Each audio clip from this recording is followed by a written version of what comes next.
Hello दोस्तों, कैसे हैं आप सब। तो दोस्तों आज के वीडियो में वृत्त के बारे में आपको बताऊंगा। तो चलिए आज के वीडियो शुरू करते हैं।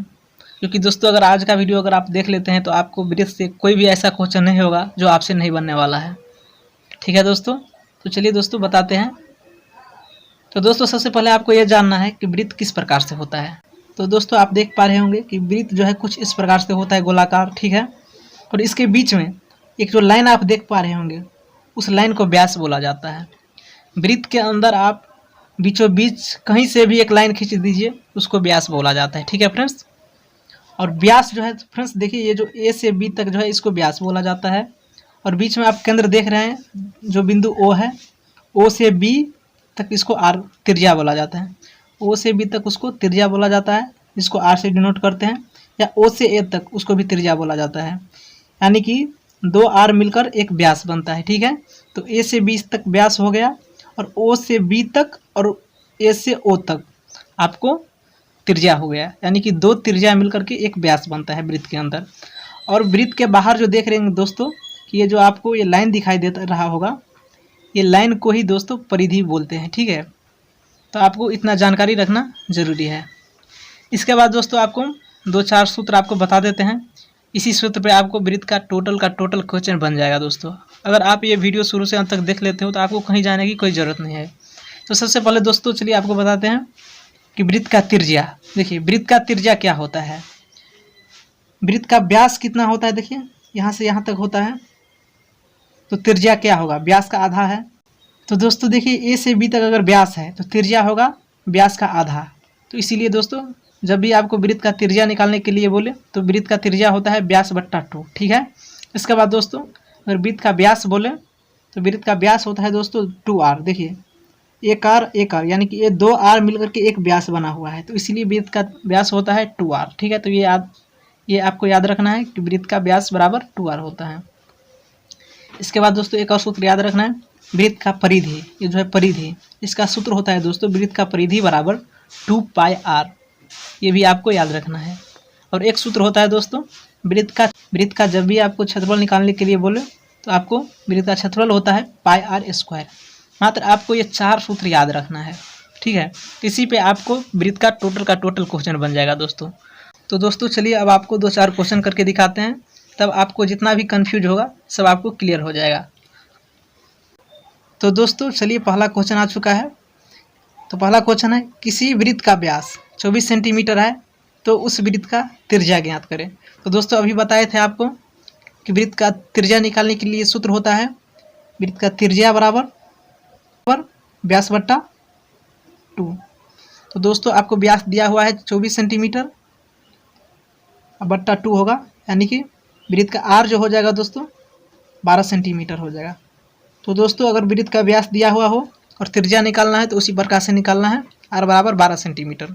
तो दोस्तों चलिए आपको चित्र से समझा देते हैं। देखिए वृत्त का व्यास आप कहीं से भी एक बीचों बीच रेखा खींच लीजिए, यहाँ से यहाँ तक, ये भी मान लीजिए इसको, ये आपको 24 सेंटीमीटर दिया हुआ है पूरा।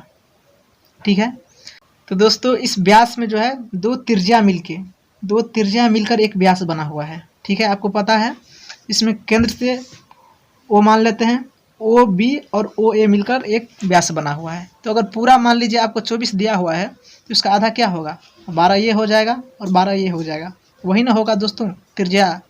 तो इसीलिए दोस्तों देखिए आर बराबर 12 आ चुका है। चलिए दोस्तों अगला क्वेश्चन करते हैं।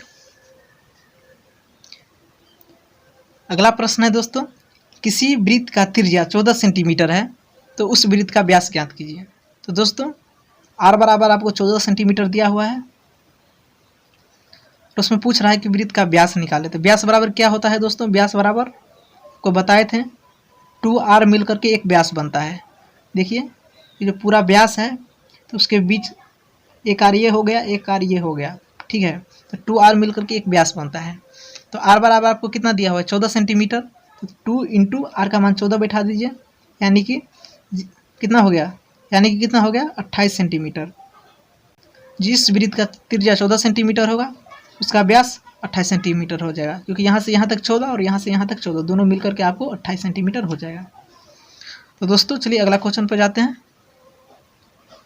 अगला क्वेश्चन है दोस्तों, किसी वृत्त का त्रिज्या 28 सेंटीमीटर है तो उस वृत्त का परिधि ज्ञात कीजिए।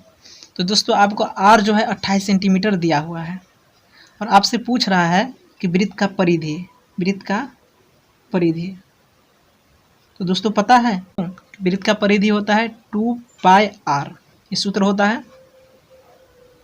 तो इस सूत्र पे बैठा दीजिए 2 पाई का मान 22/7 और आर का मान 28, 7 चौक 28 कट कर दीजिए, आप गुना कर दीजिए 22 गुने 4 दूनी 8 कर दीजिए, 8 दूनी 16, 8 दूनी 16 17, 176 सेंटीमीटर स्क्वायर होगा।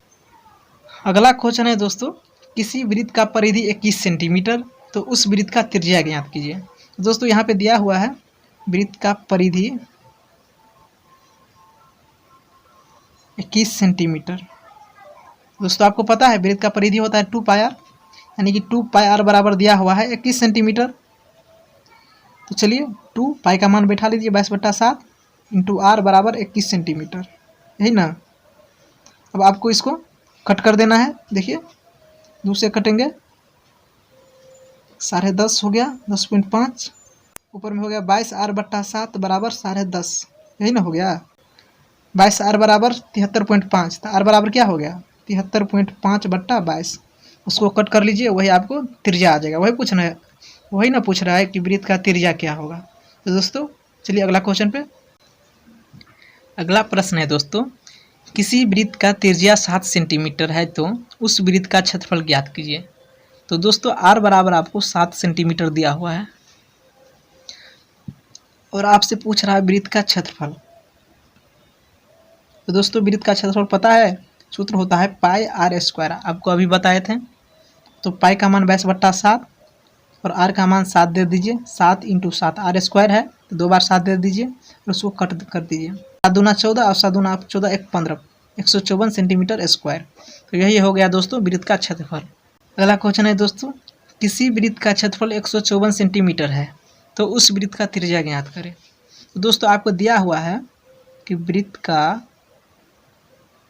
क्षेत्रफल बराबर 154 सेंटीमीटर।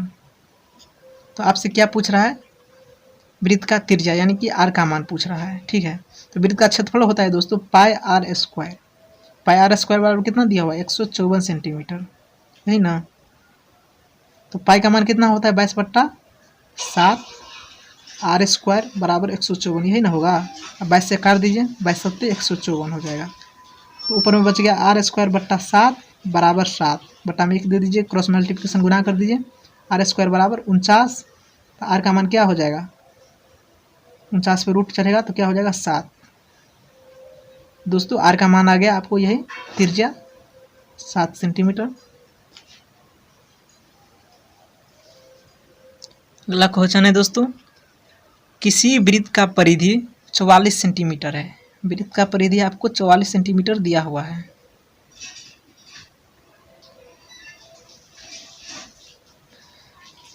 तो उस वृत्त का त्रिज्या और क्षेत्रफल पूछ रहा है दोस्तों। तो सबसे पहले देखिए आपको क्या दिया हुआ है, 2 पाई आर बराबर 44 सेंटीमीटर दिया हुआ है। तो 2 पाई का मान क्या होगा 22/7 इंटू आर बराबर 44 सेंटीमीटर, यही ना। अब देखिए बराबर से उस भाग काट दीजिए, 2 से 22 और 22 से 22 कट गया। तो आर बराबर कितना बच गया, r/7 बराबर नहीं कुछ है तो 1 बटा में दीजिए, आर बराबर 7 बच गया। तो क्या पूछ रहा है, वृत्त का त्रिज्या। तो आर बराबर तो 7 सेंटीमीटर आ गया। अब पूछ रहा है कि वृत्त का क्षेत्रफल भी ज्ञात कीजिए। तो क्षेत्रफल का सूत्र क्या होता है दोस्तों, पाई आर स्क्वायर। तब बैठा दीजिए उस पर, पाई का मान 22/7 इंटू आर का मान 7 इंटू 7, आर स्क्वायर होता है तो 7 कट गया, क्या हो गया 154 सेंटीमीटर स्क्वायर। तो वृत्त का क्षेत्रफल हो गया 154 सेंटीमीटर और त्रिज्या निकल गया 7 सेंटीमीटर। अगला है दोस्तों, किसी वृत्त का व्यास 14 सेंटीमीटर, यहाँ से यहाँ तक आपको 14 सेंटीमीटर दिया हुआ है, ठीक है। तो उस वृत्त का क्षेत्रफल पूछ रहा है। तो क्षेत्रफल का सूत्र होता है पाई आर स्क्वायर, क्षेत्रफल का सूत्र यही ना होता है। तो पहले आर का मान आपको निकालना है। तो जब व्यास आपको 14 दिया हुआ है तो त्रिज्या क्या होगा, व्यास बट्टा 2, यानी कि आर जो हो जाएगा 7 सेंटीमीटर। आपको पता है 7 होगा तब ना ये 14 होगा पूरा व्यास। तो आर बराबर अगर 7 सेंटीमीटर आ गया तो क्षेत्रफल है पाई आर स्क्वायर। तो पाई का मान 22/7, आर का मान बैठा दीजिए, आर स्क्वायर है तो 7 गुना 7, 7 कट गया, क्या हो गया 154 सेंटीमीटर स्क्वायर, यही ना हो गया। अगला क्वेश्चन है दोस्तों, किसी वृत्त का व्यास 28 सेंटीमीटर है तो उस वृत्त का त्रिज्या निकालें। दोस्तों ये क्वेश्चन का आंसर आपको देना है। तो दोस्तों इस क्वेश्चन का आंसर आपको देना है, आपको कमेंट बॉक्स में इसका आंसर देना है। तो दोस्तों आज की वीडियो में इतना ही। अगर वीडियो आपको थोड़ा भी पसंद आया हो तो वीडियो को लाइक कर दीजिए और चैनल को सब्सक्राइब कर लीजिए। और दोस्तों किसी भी प्रकार का प्रॉब्लम होगा तो आप कमेंट बॉक्स में कमेंट कीजिएगा। तो दोस्तों मिलते हैं अगले वीडियो में, तब तक के लिए धन्यवाद।